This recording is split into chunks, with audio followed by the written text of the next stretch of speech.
All right. Well, thank you very much for the invitation to speak here, and it's great to be back, and it's great to see that Fohung is still the place where people go for lunch for speakers.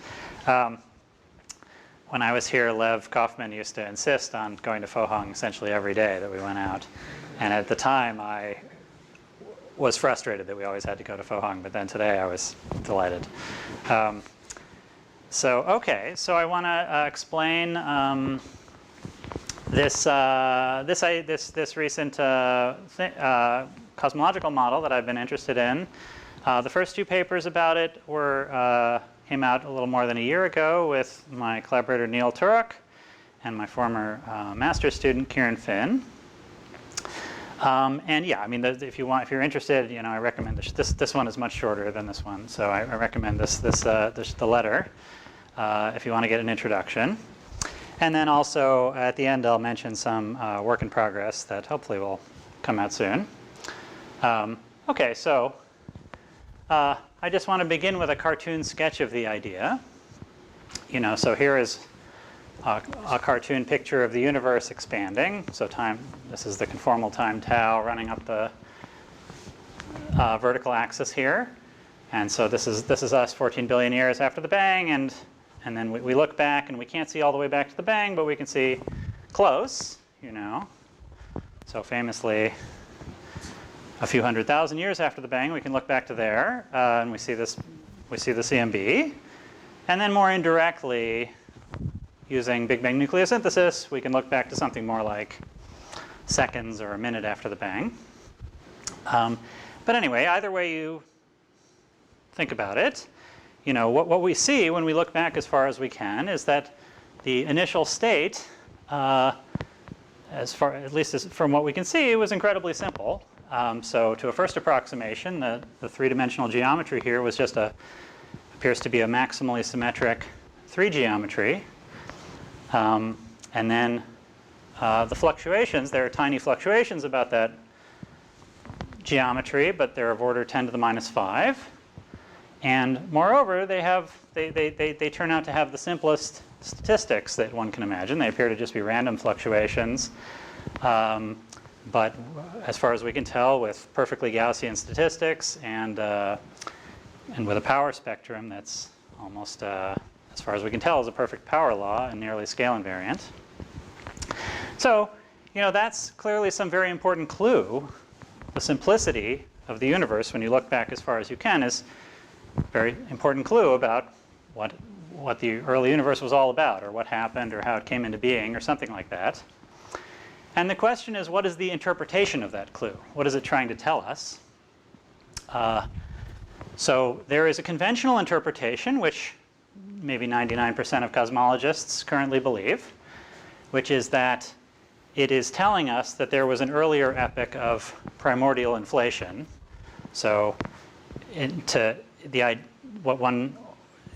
motivating this story, one tends to imagine that there was some earlier big mess that we don't see, and that in order to smooth out that mess into the simple bit that we do see, it's supposed that there was a period of accelerated expansion here, inflation.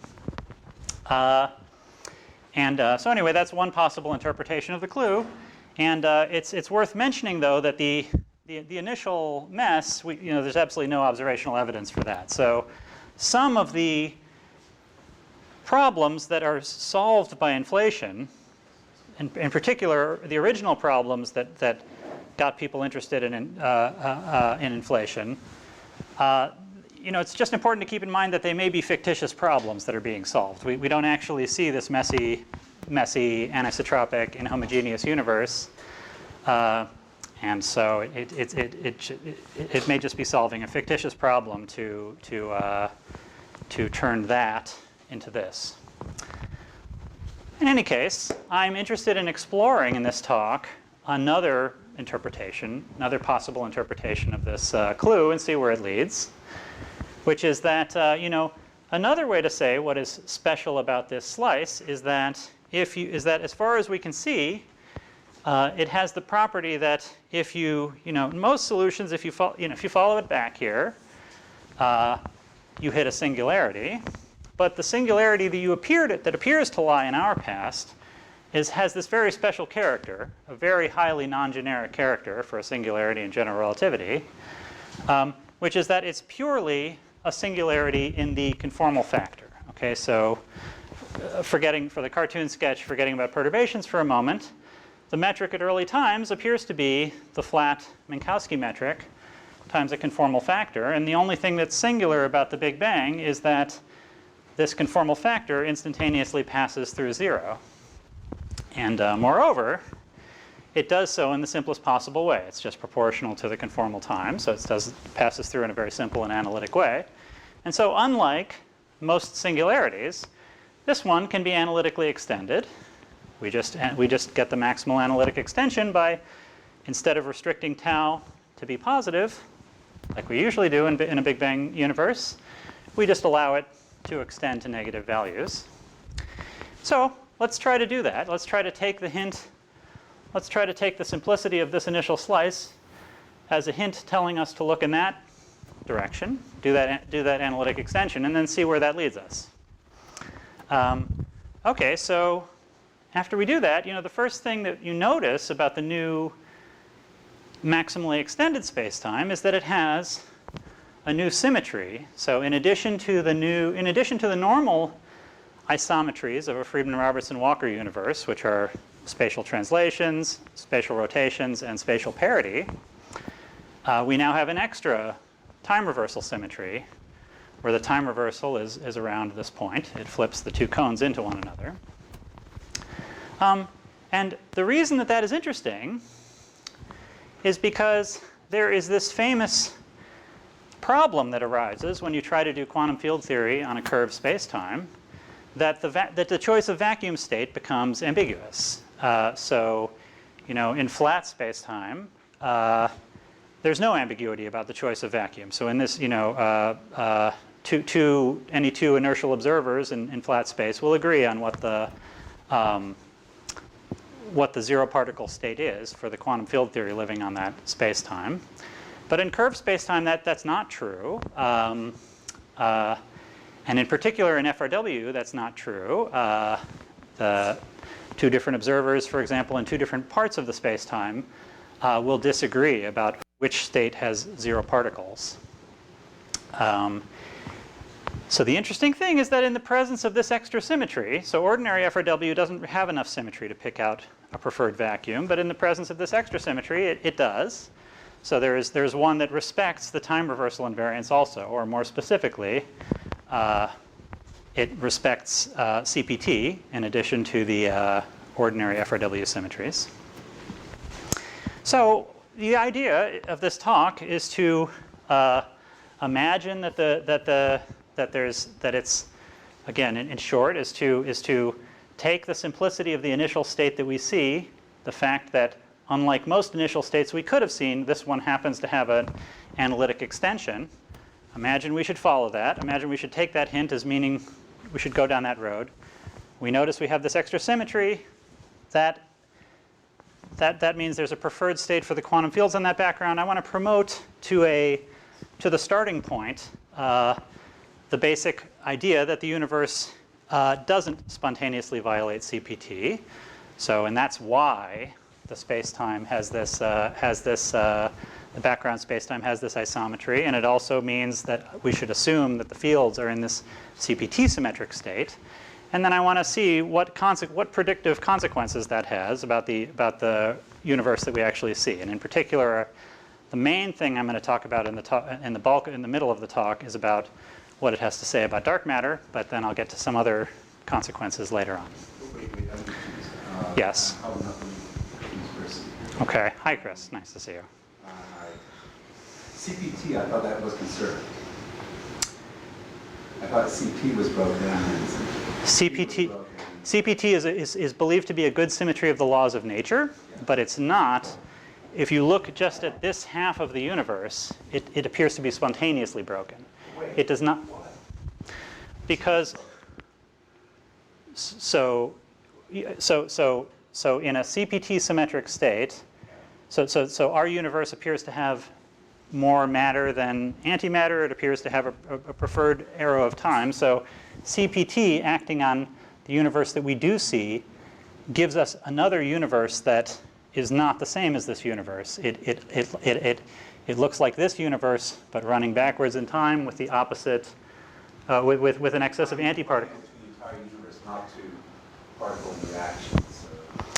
No, that's right. It is a good. That's right. That's right. So this is it's in the same sense that the in the same sense that that's right. That's right. That's what I mean when I say that it's spontaneously broken. It is a symmetry of, insofar as you can ignore at the LHC the expansion of the universe, it is a symmetry of those interactions. Yeah. And moreover, it is believed to be a genuinely exact symmetry of the laws of nature. But again, what I mean to say is that applied to the whole universe, yeah, if you ignore the bottom half of the cone, the universe is not symmetric under any sort of CPT transformation. But if you include the bottom half, it is. Okay. So let me describe a little bit more what I mean. Before I describe what I mean, let me.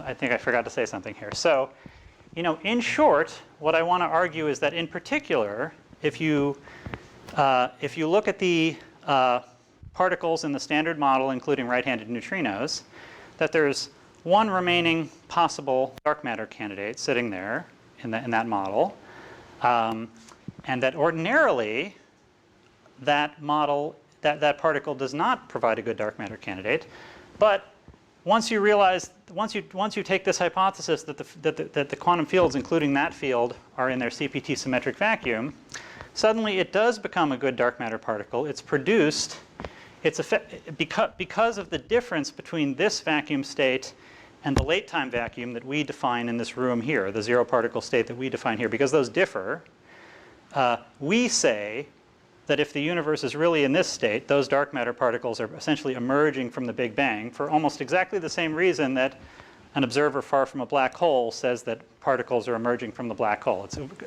calculation very analogous to the calculation of Hawking radiation from a black hole. So that's what I want to describe.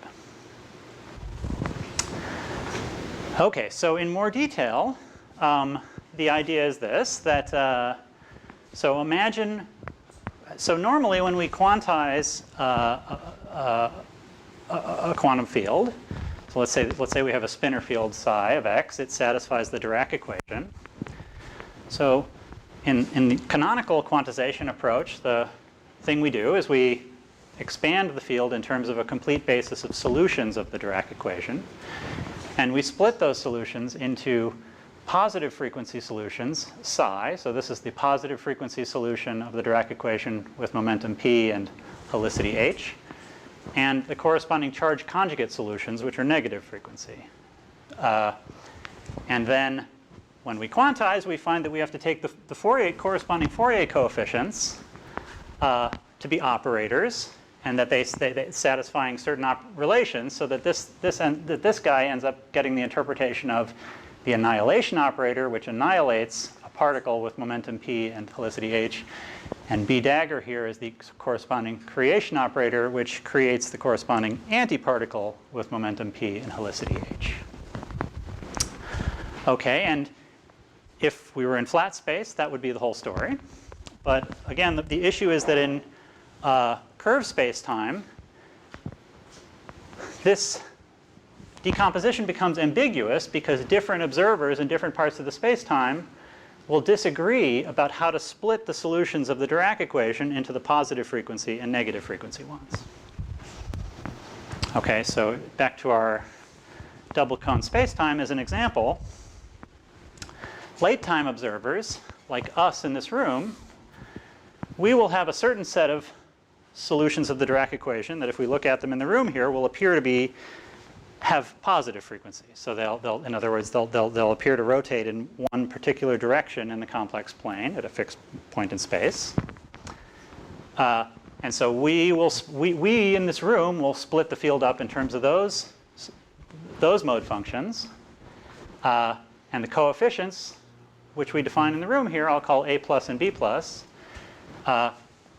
will define the vacuum, the zero particle state according to us in this room, we would define to be the state that is annihilated by all the A's and B's, all our A's and B's. Okay, but you know, another observer living for tau much less than 0 would have a different set of solutions that they would call positive frequency, and so they would have a different set of coefficients that they would define, and hence they would define a different state, 0 minus, to be the vacuum. So this would be the early time vacuum. This would be the late time vacuum. Now I should say that throughout the talk I'm talking in the Heisenberg picture for quantum mechanics. This is the picture where the state is a constant, it doesn't evolve in time, and it's the operators that evolve in time.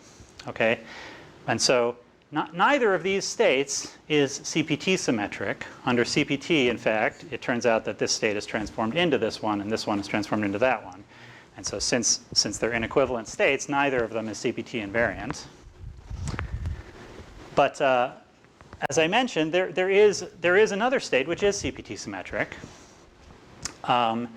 And the mode functions, the mode functions, the solutions to the Dirac equation in that case have an extra symmetry, an appropriate extra symmetry, which neither of these guys do. And so when you put the coefficients in front of those and take them to define a vacuum state, that's this CPT-symmetric vacuum state, which I write with a subscript 0. Okay. And okay, so it turns out you can solve the Dirac equation explicitly in terms of special functions called confluent hypergeometric functions. And so you can work out explicitly, you can expand these symmetric solutions of the Dirac equation in terms of the late time solutions that we would use in this room. And the expansion coefficients, alpha and beta, are called the Bogle-Uboff coefficients. This is a so-called Bogle-Uboff transformation. And there's this famous fact that if we ask, okay, well then, if the universe is really in this CPT-symmetric state, what's the expectation value of our late time number operator? How many particles do we think there are in the universe if the universe is really in the CPT-symmetric state? Well, that's the expectation value of our number operator, A dagger A, using the A plus operator, the late time operator, sandwiched between the CPT-symmetric vacuum that the universe is actually in. And famously, that is just given by the square of the Bogle-Uboff beta coefficient. And again, using Gradstein and Rizhik or some book that with relevant formulas about special functions, you can work out explicitly what that coefficient is. And the main point I want to mention is that it really only depends on the ratio of the mass of the spinor field here, which I'm calling MdM, in anticipation of the fact that I want this thing, one of these fields, to be the dark matter, and the Planck mass. Okay, and so before I can tell you more about what this has to do with dark matter, let me just quickly review what's in the standard model. So the standard model, the particles in the standard model can be summarized in a little table here. So again, the symmetries of the standard model, in addition to Lorentz invariance and translational invariance, are these internal gauge symmetries, SU3 times SU2 times U1. And so the spin 1 particles are just the gauge bosons associated with these three gauge fields, gauge symmetries. But then I still have to tell you what the spin 1/2 and spin 0 particles are. And so the spin 1/2 particles, well, in each generation there's a left-handed quark doublet, up left and down left. There's the corresponding right-handed quarks, up right and down right. Those are the quarks in one generation. Then there's the corresponding leptons, which are sort of analogous. There's the left-handed lepton doublet, nu left and e left. And there's the corresponding right-handed leptons, nu right and e right. Okay, those are the fermions. That's, here I've written down one generation, but I've written a little index I, which runs from 1, 2, 3, because really there's 3 generations of these particles in the standard model. But they have exactly the same representations in this table, which I'll get to in a second. Okay, oh yeah, sorry, I get to them right now. So the quarks are the fields that transform under SU3. They transform as a three-dimensional representation, a triplet. The leptons are the fields that don't transform under SU3. They transform as the one-dimensional or trivial representation. The left-handed guys do transform under SU2 as a doublet. The right-hand guys don't. And then there's some pattern of hypercharges, where a key point is that all of the hypercharges are non-zero except for this one. And then finally, the only other particle in the Standard Model is the Higgs doublet, which has some particular charges. Now, the main point I want to make about this table is that there's only one conceivable dark matter candidate in this table. There's only one particle in the table that satisfies the two requirements that A, we haven't detected it yet, and B, it can still be stable, compatible with everything we know. And that is at most one of these three right-handed neutrinos can still be stable, okay? And we haven't detected it. So you're suggesting that the dark matter is made up of fermions?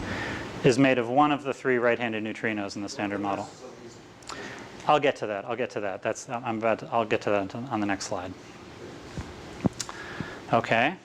Oh, but before I do that, let me say, so, why don't you hear more about this as a dark matter candidate? An issue is that it turns out that in the same limit that this particle becomes exactly stable, it also becomes completely decoupled. All of its interactions with the rest of the Standard Model get turned off. So it becomes just like a free fermion living on the gravitational background, but otherwise not interacting with anything else.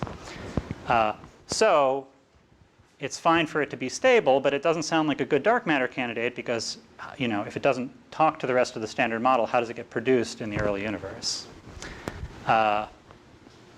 But so, as I foreshadowed a moment ago, the point is here that even if it's a completely free particle, it doesn't talk to anything. If the universe is really in the CPT-Symmetric state, it will appear to emerge, this particle will appear to us to emerge from the Big Bang for the same reason that an observer far from a black hole sees particles emerging from the black hole. Is it independent of whether these things are Majorana or Dirac? It would be independent, but these things are Majorana. These will, so they will end up having a Majorana mass. But they would be, but yeah, the calculation about on the previous page about what abundance gets produced as a function of the mass of the fermion is independent. Or there's an extra factor of 2 if it's a Dirac fermion instead of a Majorana fermion. But does stability depend on whether it's Dirac or Majorana? Sorry? Does stability depend indirectly at least on whether it's Dirac or Majorana? Stability, whether it can decay or not? Yeah. Well, in the Standard Model, yes. Yes. So to be a Dirac fermion in the Standard Model, you'd have to be, that neutrino would have to be Yukawa coupled to the Higgs. Right. So it wouldn't be stable. Yeah. Okay. So so that's what I want to. That's the thing I want to consider. I want to imagine that the one remaining dark matter candidate in the Standard Model is the dark matter.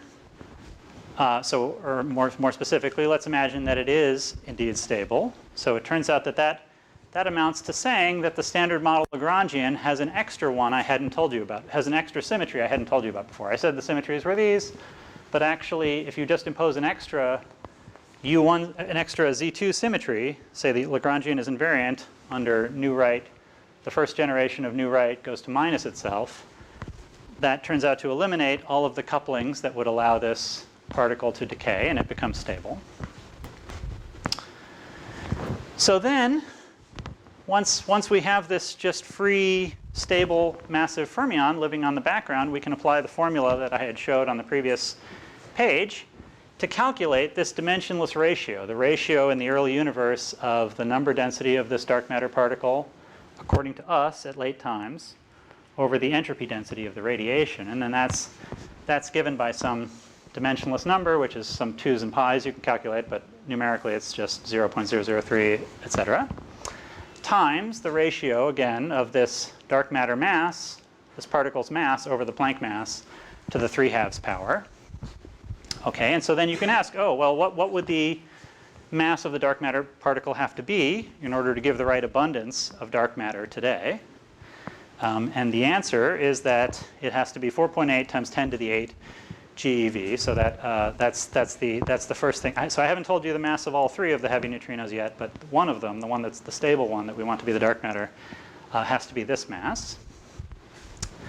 And okay, so modulo something that I'll say in a few minutes, if this particle is really exactly stable and exactly decoupled from the rest of the standard model except gravity, it will be very hard to detect it directly. I mean, it only talks to gravity, so you're only going to be able to gravitationally detect this thing, unfortunately. But there are a number of other, if this scenario is right, it makes a number of other predictions that you can test more directly to see if they're right or not. Okay, so the first thing is that it turns out that if one of the right-handed neutrinos in the standard model is stable, it implies that one of the, so there's 3 heavy neutrino mass eigenstates and there's 3 light neutrino mass eigenstates. So these are the 3 that we actually observe in neutrino oscillation experiments. This one is my dark matter candidate, and then these 2 we haven't talked about yet. But what I'm saying is that if one of these is stable, that it implies that the lightest of these 3 is exactly 0 mass. So we haven't, so far we've only measured the differences, the mass differences between these light neutrinos using oscillation experiments. Cosmology is closing in on measuring the sum of the 3 neutrino masses.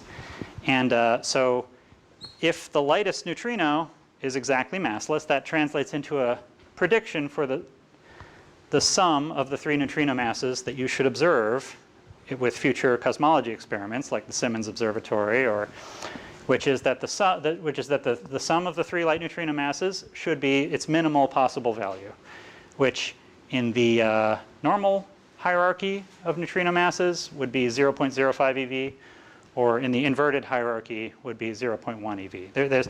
We've measured the mass differences, but there's a degeneracy. It could be that the light neutrino masses have a spectrum like that, and it could be that they have a spectrum like that. And we don't know yet which case it is, but depending on which case, you get these 2 different predictions for what cosmologists should see when they measure the sum of the 3 neutrino masses.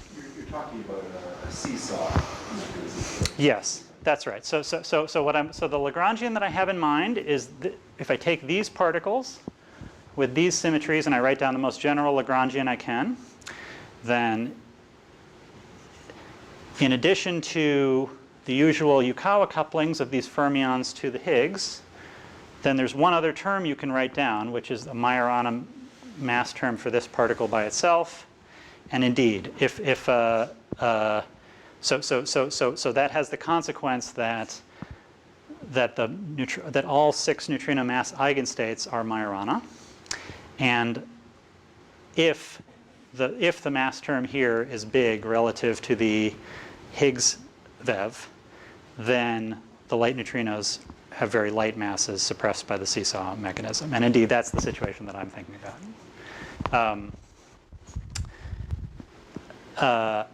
Okay, so the next testable prediction is that, so as I was just saying to Chris, the neutrinos are all Majorana in this scenario, necessarily. And so that means that you can observe so-called neutrinoless double beta decay. You can see events where nucleus decays by emitting 2 betas and without any associated neutrinos. Such events haven't been observed yet, but people are doing experiments and planning future experiments that are pushing down on the sensitivity. And again, depending on whether the light neutrinos are in the regular or the inverted hierarchy, you get 2 very specific predictions for what the neutrinoless double beta decay rate is. And so that's another thing you can test. And then, okay, then finally, to complete the neutrino part of the story, so we've talked about the 3 light neutrinos and the 1 heavy neutrino that's stable. The other 2 heavy neutrinos, it turns out, can't be stable. If you tried to make any more of them stable, any more than 1 of the 3 heavy neutrinos stable, that would force more than 1 of the light neutrinos to be massless, and that is, that's not allowed by observations. So, so the other 2 guys are unstable, but that's good because there's this very elegant mechanism in the there's the best way in the standard model to explain the observed matter-antimatter asymmetry in the universe is to have 1 or more of these heavy neutrinos decay in the early universe and do so-called thermal leptogenesis, where you produce they can decay in such a way that they produce more leptons than antileptons, and then at the electroweak phase transition that gets converted into an asymmetry between baryons and antibaryons that we see. So the other 2 guys decay and do leptogenesis in this model. The only new feature in this model is that it turns out that because of the assumed CPT symmetry, that in the upper part of the cone, where if you want our half of the cone, if the decay produces an excess of baryons, in the lower half of the cone it produces the corresponding excess of antibaryons, so that the net baryon number is 0. You get the right baryon number? I think you get about 1 unit of baryon number per decaying heavy neutrino.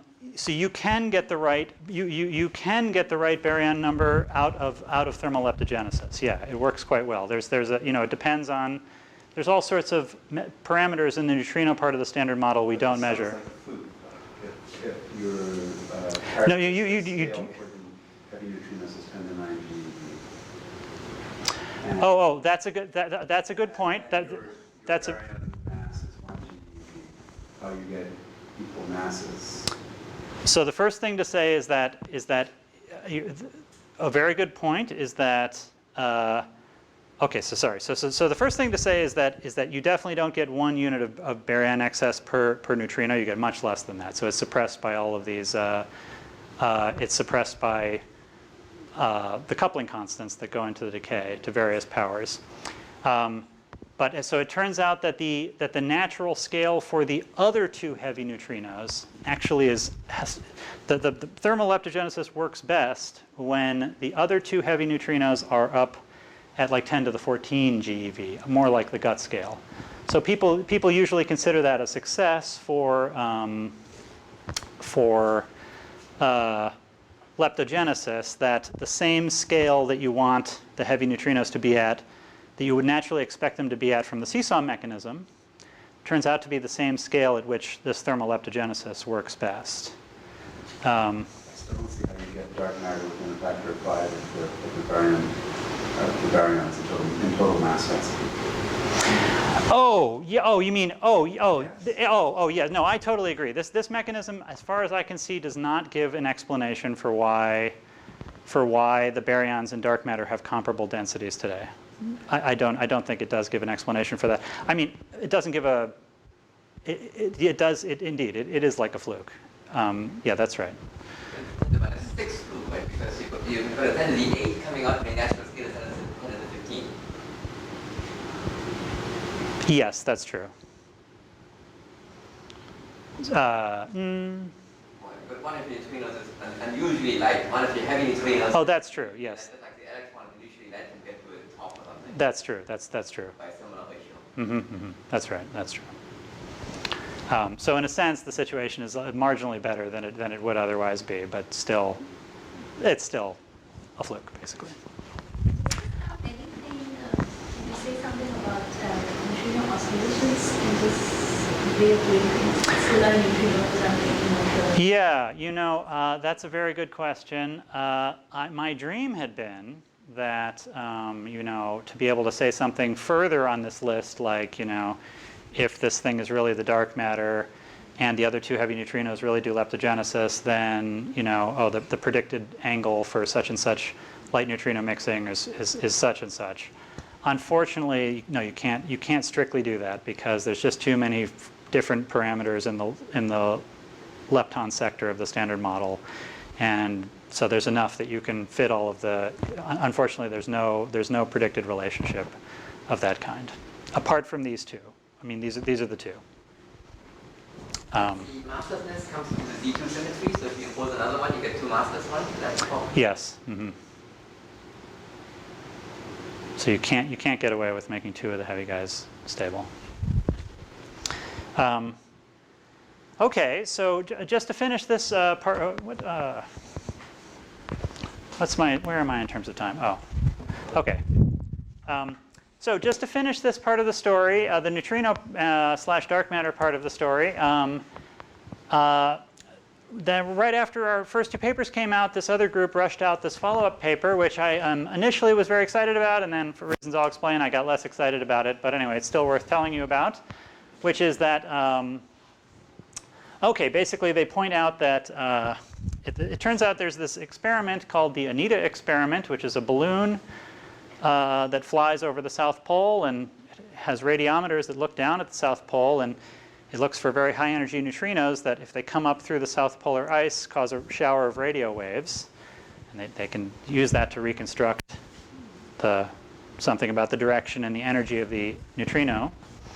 And so they find basically these two anomalous high energy events corresponding to what you would see if,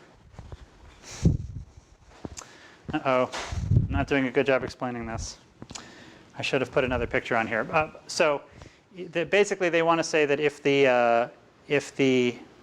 over the course of cosmic history, some of our dark matter neutrinos with this mass of 480 GeV, which is what they call 480 PeV, get trapped in the Earth, then when they decay, you'll see upgoing light neutrinos of roughly this, consistent with these energies.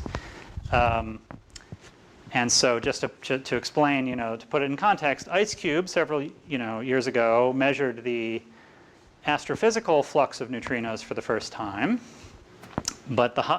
and so they see this power law that seems to be that drops with energy, and in particular it drops enough that they don't see any more events past about 2 × 10⁶ GeV. So if you naively extrapolate this power law up to a few times 10⁸ GeV, where our candidate at the energy at which our candidate would decay, you shouldn't see any astrophysical neutrinos up there, at least if you naively extrapolate this power law. On the other hand, Anita does claim to see 2 events up at that energy. So, in the sense that the decay products and their energies look right and don't seem to be compatible, at least if you naively extrapolate the IceCube measurement with an astrophysical background, that seems like it could be interpreted. The point of this paper was they interpreted that as possible evidence for this dark matter candidate. So I was initially excited about that. And then the problem is that, then I asked myself, okay, is it actually possible in the standard model to trap enough of this heavy dark matter in the Earth over the age of the universe? And the answer, as far as I can see, is no, not even close. So, I think it is the case that actually, if you really want to stick to just the standard model, which I would prefer to, one of the things the thing I really like most about this model is that I think it's very nice and that it can kind of elegantly explain what the dark matter is without having to go beyond the standard model. But then if you want to stick with that, you can't trap enough in the Earth to explain the Anita signal. So it could still be that there's other physics beyond the standard model that does allow you to trap those dark matter in the Earth and explain their signal. But for the time being, I personally would not like to go there. But anyway, I just wanted to mention it's a possibility. Okay, and so that's the main point of the talk was to focus on that, the implications of this CPT hypothesis for the sort of neutrino / dark matter physics. But I wanted to mention a few other things. So first, the primordial perturbations. It says something about the primordial perturbations. Okay, so the primordial perturbations famously can come in 3 types. the tensor perturbations, which are basically primordial gravitational waves, vector perturbations, which are vorticity in the primordial fluid, and scalar perturbations, which are density perturbations. And so, in short, this model predicts no primordial tensor perturbations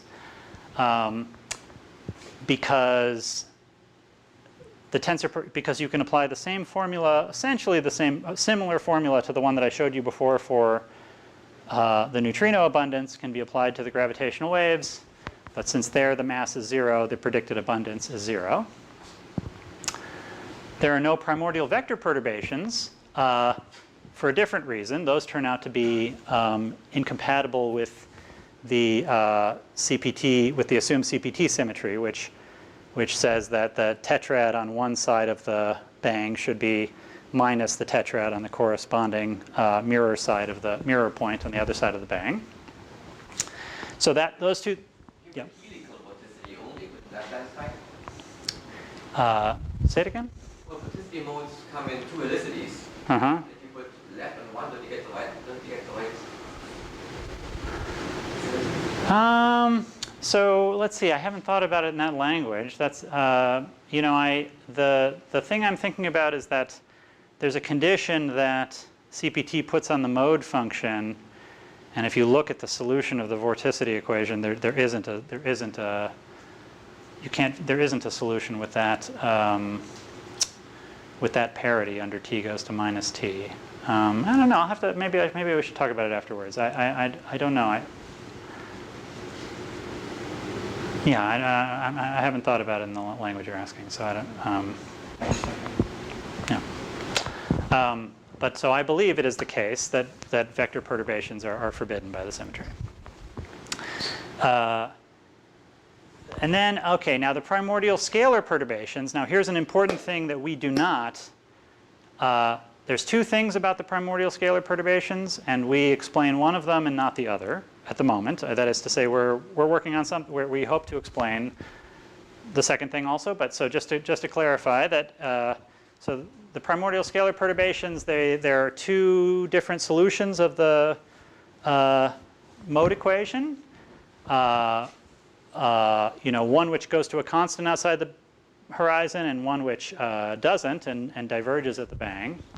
And CPT, you know, eliminates that one as having the divergent mode as having the wrong parity, and keeps the one that goes to a constant outside the horizon as having the correct parity. And so, you know, inflation has one explanation for why the modes that we see, why the density perturbations that we see are purely in the constant outside the horizon mode, and this gives a very different explanation for the same observed fact. So this is, you know, if you look at the you know, the CMB power spectrum, it's because, you know, the early universe there's only a non-zero amplitude for this constant outside the horizon mode and no amplitude for the other mode. That's why you see the ringing pattern in the CMB. And so what we do explain is why you see ringing in the CMB and why the bumps and troughs are at the values they are. But the thing which we don't yet claim to explain is, you know, this ringing pattern comes from, there's some initial primordial power law spectrum that then over the course of radiation-dominated evolution and matter-dominated evolution gets processed into this ringing pattern. But the actual primordial power spectrum itself, where does that come from? In other words, why is it a power law? What is its amplitude and what is its spectral index? Inflation famously does provide an explanation for that. It doesn't predict any of those things. That is to say, different models of inflation will give you different amplitudes and different spectral tilts, but it does provide a very well understood mechanism for generating the primordial perturbations. And a thing that we're still working on, but that we don't claim to be able to do yet in this model, is to generate the primordial scalar power spectrum. I mean, I can talk to you afterwards if anyone's interested about how we are trying to do it. But and so we're optimistic that we'll be able to do it. But in those first two papers that came out last year, we don't claim to do that yet. Let's see. maybe in the interest of time, I will skip that. You know, one thing I wanted to mention is that, I mean, an interesting thing about this model is that it's I think I have a picture here. So there's this famous idea that's often attributed to Feynman, but is really was due to Stuckelberg in the 1940s. That you know, Stuckelberg had this observation that if you consider a particle moving through space-time, you know, you can think of, if you think of embedding its trajectory in the surrounding space-time, then there's sort of two times you can think about. There's the time in the embedding space-time, and then there's the world line time along the trajectory. And if those two times are pointing in the same direction, that's what you call a particle. And if they're instead oriented oppositely, that's what you call an antiparticle. And in particular, he pointed out that you could have these trajectories where it's embedded in such a way that at one point along the trajectory, the world line time is pointing opposite the embedding time, and then it turns around and is pointing in the same direction, and that's physically what you're seeing in the lab when you see an electron-positron pair get created out of the vacuum.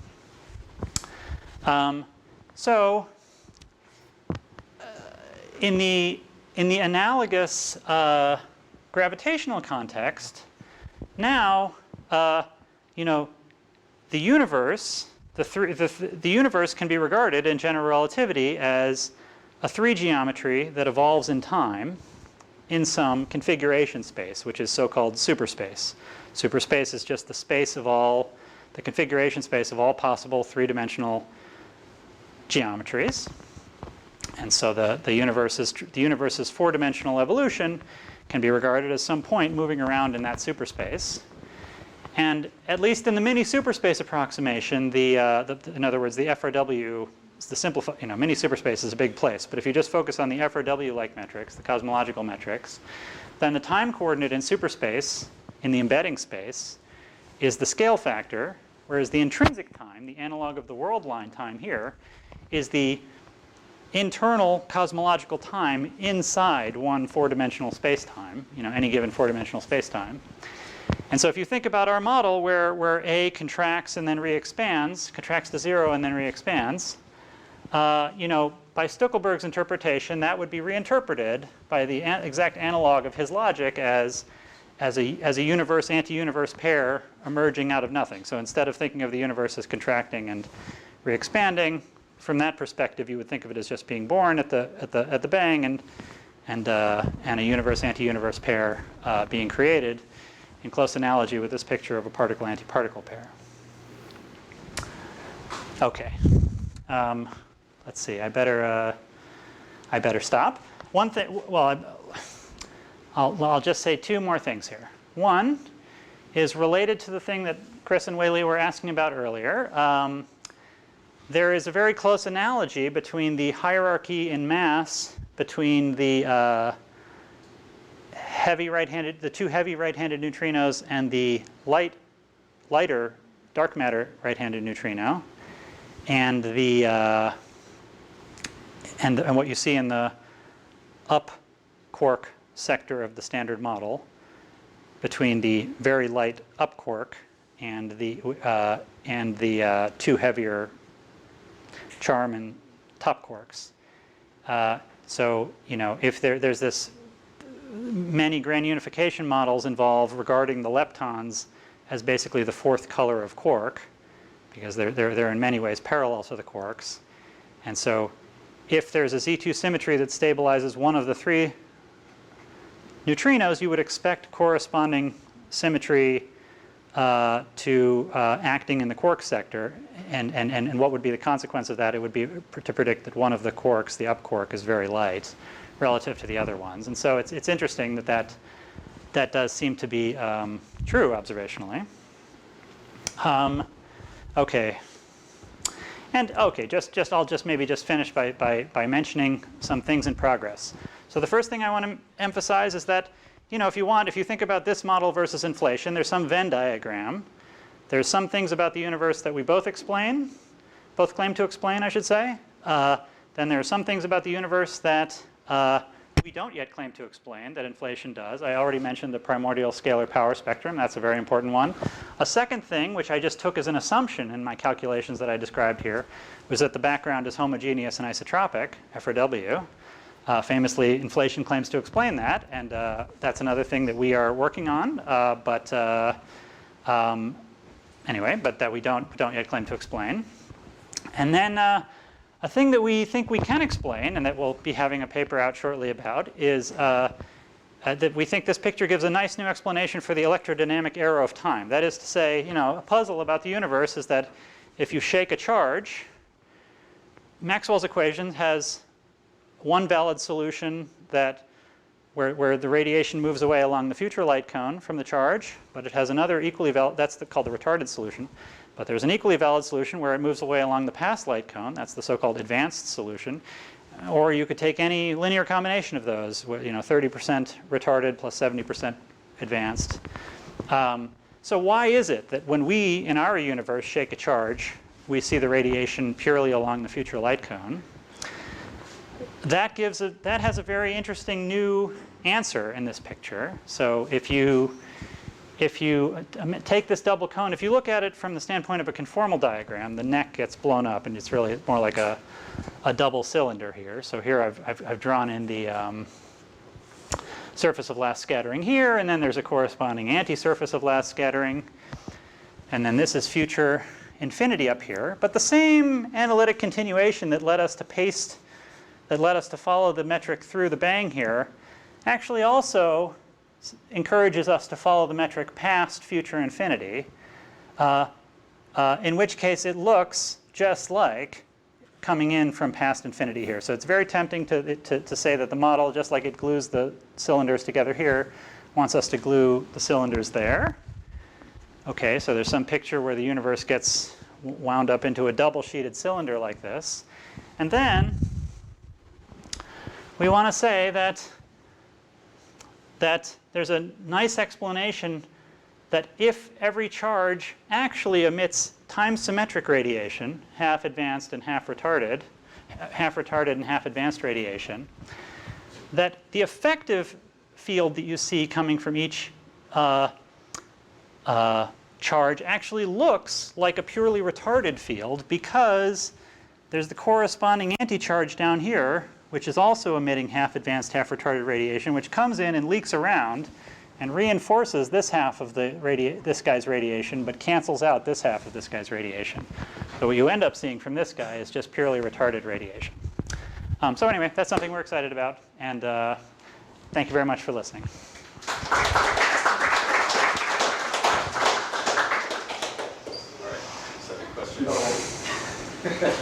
At A equals 0, what is happening to the other 6 or 7 dimensions? I'm not a string theorist, Chris. I can't answer that. Do you imply that string theorists do not know how to answer this? What? Do you imply that string theorists do not know? I don't think they can answer it either. No, I don't. But I just mean I don't feel responsible to answer this. That's what I mean to say. I feel they should have to answer it. I feel they should have to answer it at later times also. So what you said about radiation of light from insulating charges, wouldn't the same reason go for gravitational waves? Indeed, yeah.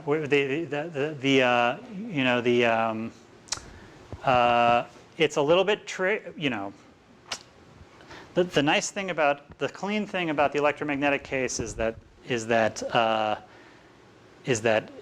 electromagnetic waves are, it's a quadratic theory, so that things just move along their light cone. It's very, very easy to follow what they do.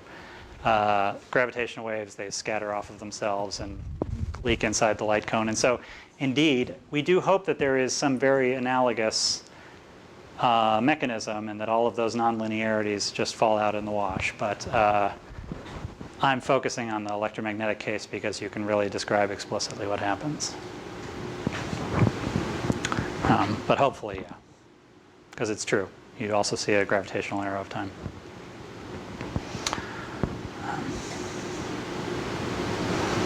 Yes? You added some new interactions that are heading to decay. Sorry? Have you added some new interactions that are heading to decay? Oh, well, in the minimal model that I like, there's no, it's just the standard model with right-handed neutrinos, no extra interactions. And so, yeah, so it can't decay.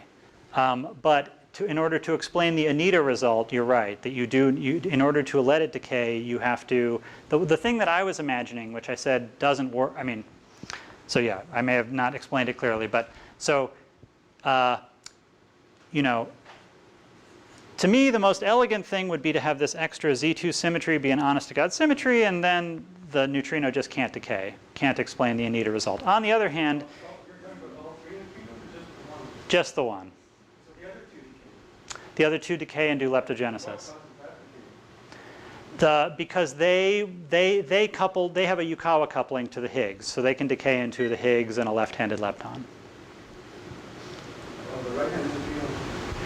So the right-handed neutrinos in general will appear in the standard, you know, if you just write down the most general Lagrangian for the standard model fields plus right-handed neutrinos, you can write down two interactions for the right-handed neutrino. There's just a mass term, Majorana mass term, M new right transpose new right, and then there's another one which is a Yukawa coupling to the Higgs, new right times times the left-handed lepton doublet times the Higgs. And yeah, for the other two, for the dark matter neutrino, the Z2 symmetry eliminates this interaction, but for the other two it does not. And so they can decay and do leptogenesis by that mechanism. And for the Anita experiment, the idea would be if one wanted to explain that with the standard model, one would have to say that the Z2 symmetry for the dark matter neutrino is not exact. So there's a tiny but non-zero interaction of this form. And if that's tiny enough, that can both explain the decay seen by Anita and also still not modify the dark matter calculation that I was describing earlier. But again, then when you try to actually trap enough of the dark matter in the Earth to explain that experiment, it doesn't work. So I still think it's just the case that that third neutrino doesn't have that term present. Time for one more question. Anyone else have?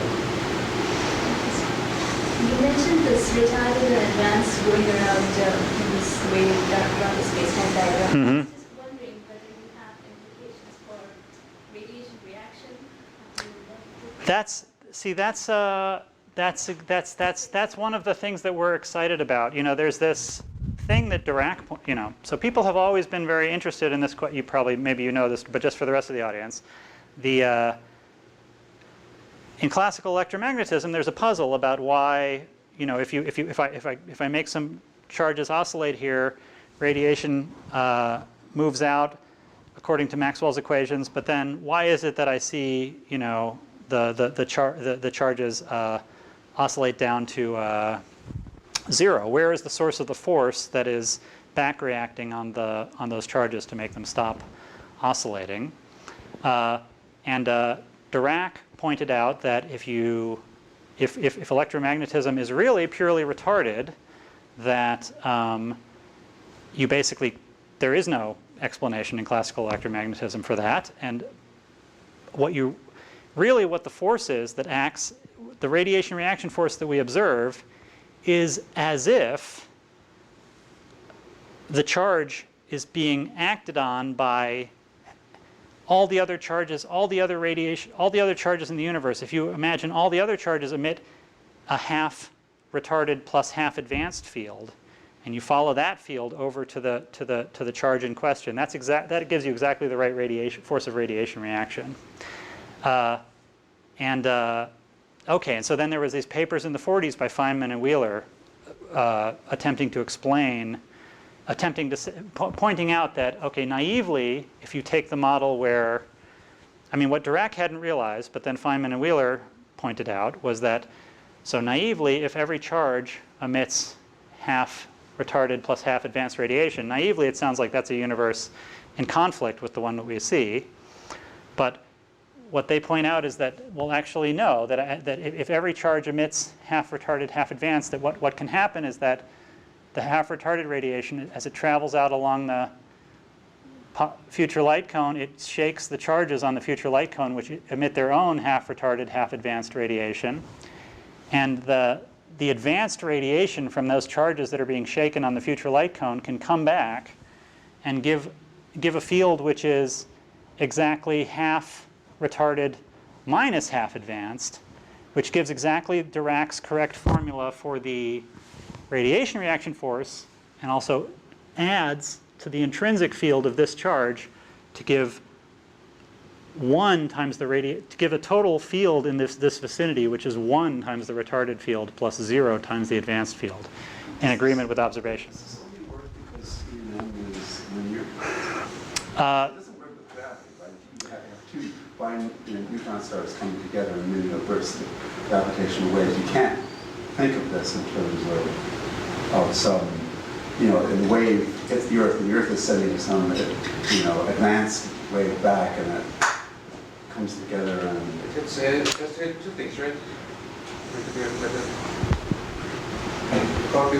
get radiation just from one object. It's a quadruple radiation.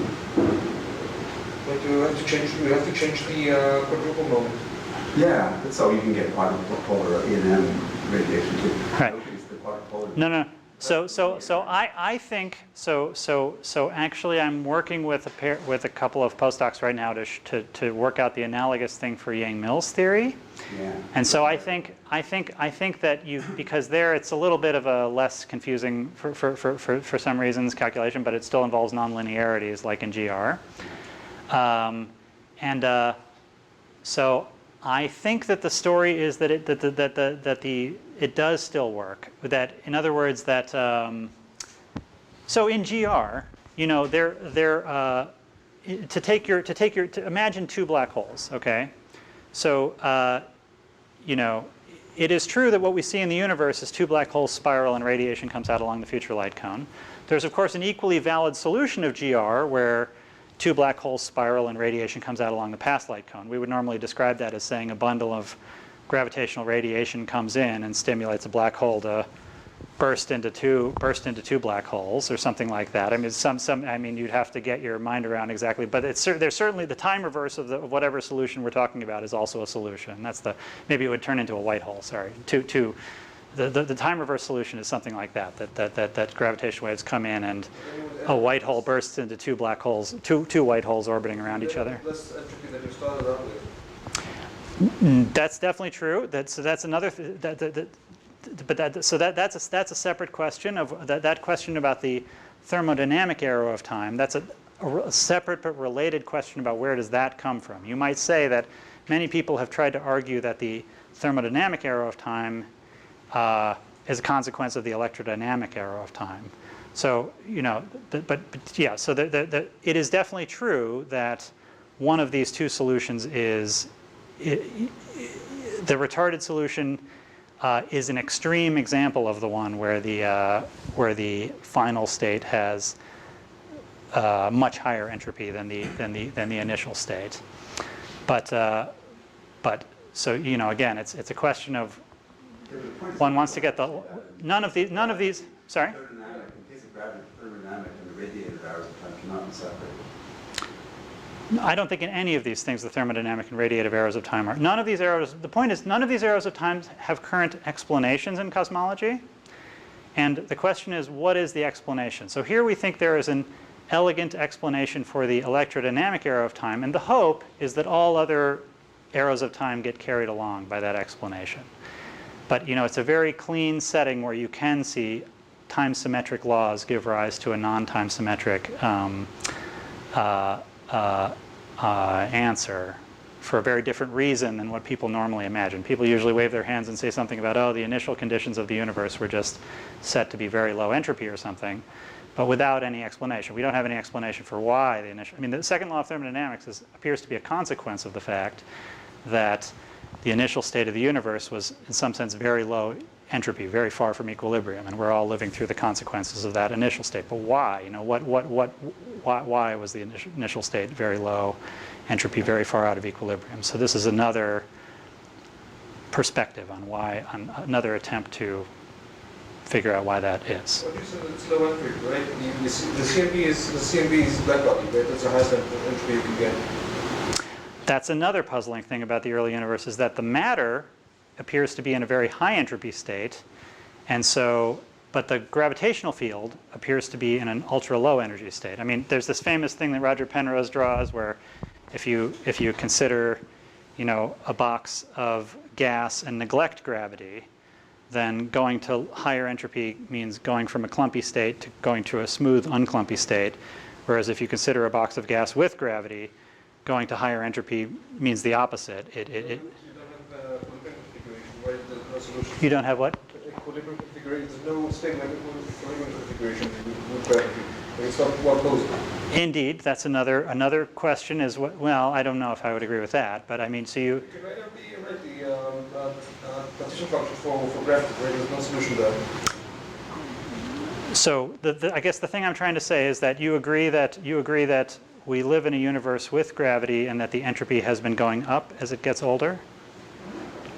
Well, it seems to me like the simple solution for gravity is just to dump it into black holes. They can carry so much entropy, you can dump as much as you want in there, right? Like the black hole in Andromeda has as much entropy as like the CMB stuff, right? There's no black hole in Andromeda.